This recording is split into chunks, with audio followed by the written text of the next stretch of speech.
So yun guys, welcome back sa aking YouTube channel ngayon at pagpapatuloy natin ang ating Laravel tutorial series. At ngayon ang tatalakayin naman natin ay ang department module. So ngayon, naka-open na tong dashboard ko, pati yung Visual Studio Code ko. So ang gagawin natin yung department. So punta lang tayo dun sa app.blade.php o yung sa main layout natin. Copy lang din natin to and then lagay natin dito department. Okay? Refresh lang and then makikita nyo meron na ditong department. So palitan din natin tong courses ng departments. Then navigate sa web.php. Add lang tayo ng route resource, departments, department controller class. Then PHP artisan make control department controller -r model department. Okay? Then, import natin tong department controller natin. Balik tayo sa page. Click natin yung department. Yan, nandito na tayo sa index. So, navigate tayo sa department controller. Yan, sa baba. Itong index. Return lang tayo dito ng view. Department index. Yan.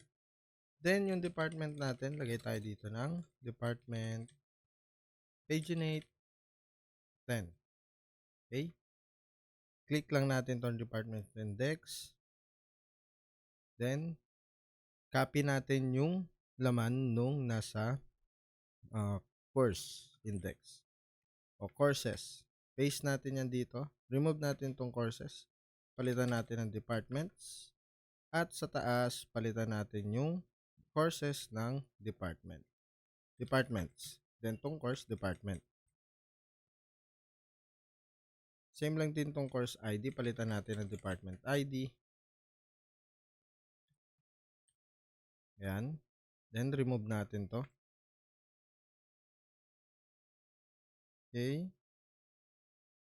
Refresh. Undefined variable departments. Balik tayo dito sa controller. Kulang tayo ng S. Okay, so meron na tayo ditong departments. Una natin gagawin is ayusin muna natin tong table. So, complete list of departments. Yan.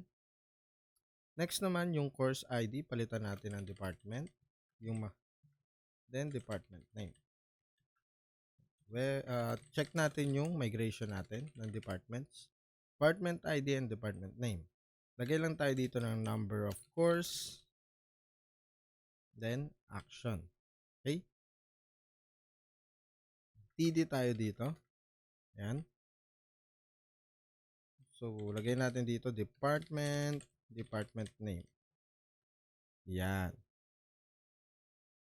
Next naman yung number of courses. So, para makuha natin yan, merong special method si Laravel Eloquent model na with count. And then, pwede natin ditong isupply yung relation dun sa model. So, kapag nag-navigate tayo sa department, since wala pa tayo ditong relation, mag-a-add tayo dito ng public function courses belongs to course class. Okay? Then, department ID. Then, supply lang natin yan dito. Courses. Okay? So, sa ngayon, wala pang display dito dahil kailangan pa natin yang ilagay. Okay? So, department. Yan, makikita nyo dito, meron tayong courses count. So, automatic na nagkakaroon ng ganyan o nag-a-append yan sa model natin kapag nag-fetch tayo with count. Pag gumamit tayo ng with count. Okay? So, lagay lang natin yan, courses count. Hit refresh. O, yan. So, meron na tayo ditong number of courses sa department na to. Class text center lang tayo dito.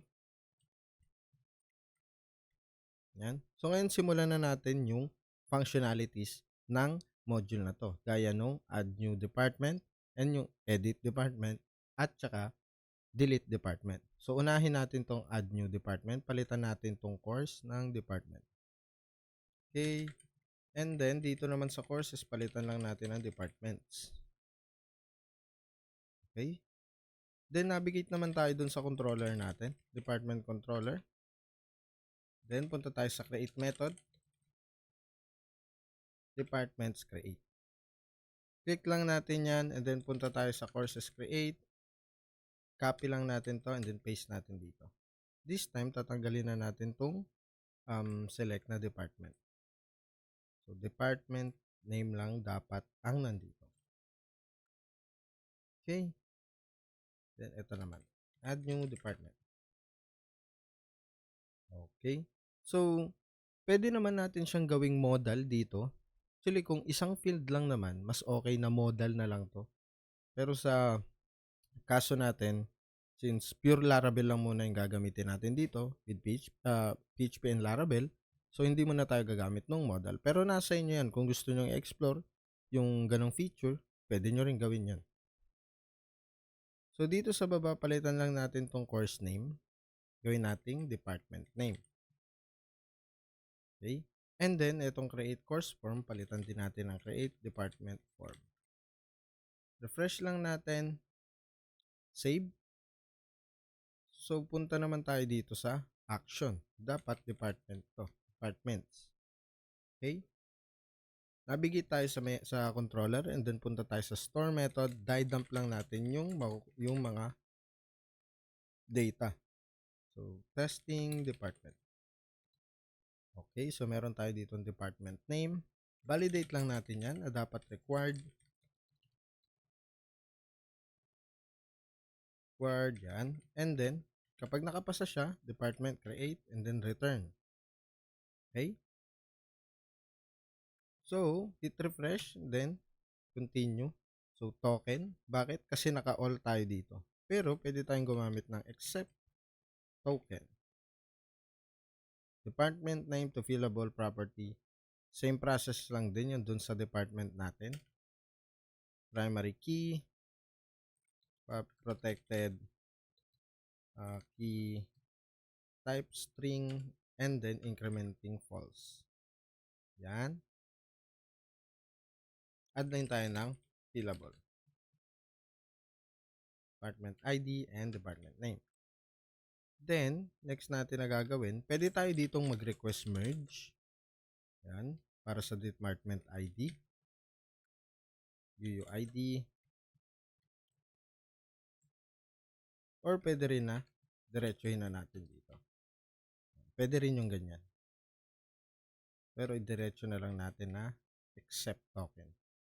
Okay? Hit refresh and then continue. Department created successfully. Okay? So, ito yung department natin. So, order by lang natin yan. Punta tayo sa index method ng controller natin. Then, order by created at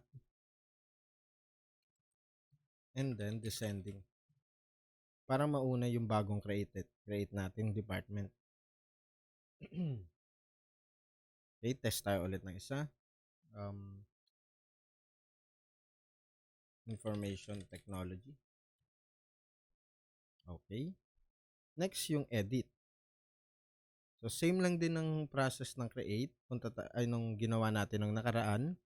Punta tayo sa edit. And then, return view. Departments edit. Copy natin yung sa create na form. Paste natin sa edit. Then, palitan natin yung sa index. Yung route doon. Instead na courses edit, palitan natin ng departments edit. Same din sa destroy. Yan. Hit refresh and then click natin. Edit na yung nandito sa URL.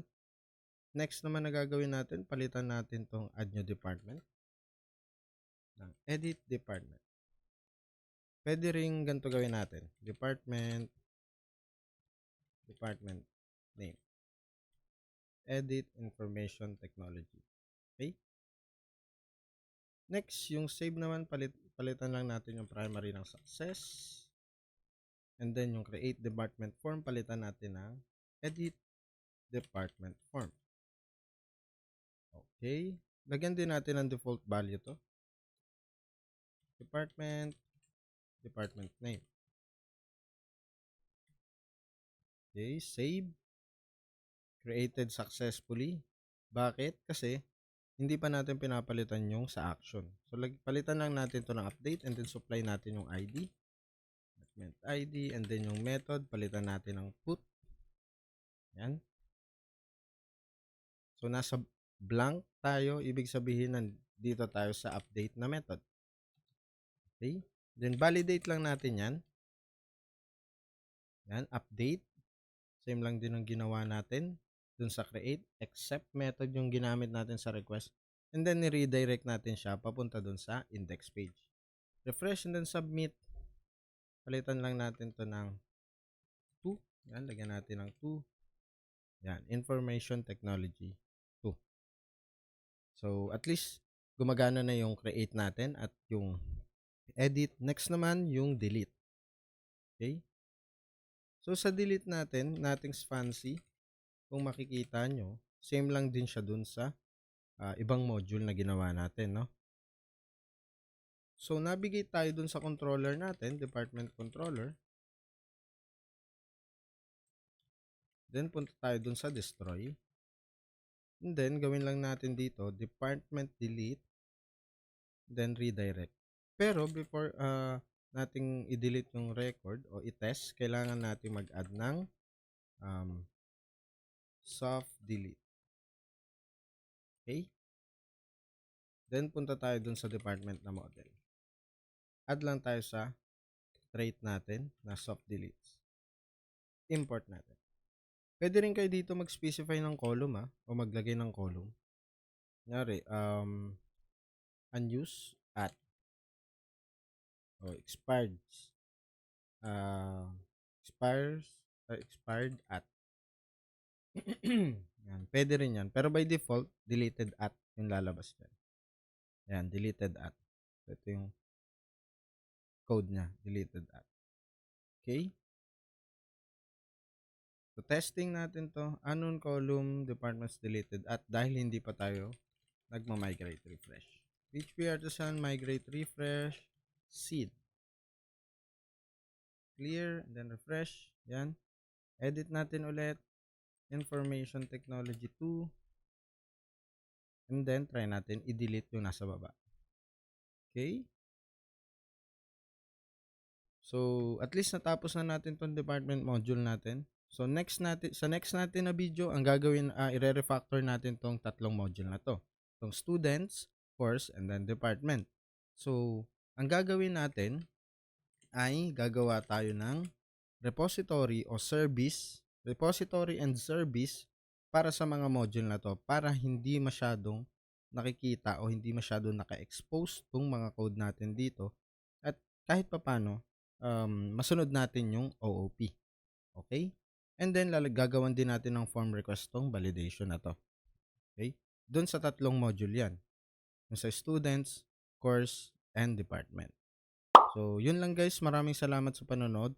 Kung nagustuhan nyo tong video na to, huwag nyong kalimutang mag-like, comment, share, and subscribe. At kung may mga tanong kayo, leave nyo na rin yan sa comment. Huwag nyong kakalimutan, i-hit nyo yung notification bell. At lagi ako nagre-release ng video kada weekend. Yun lang, salamat sa panonood.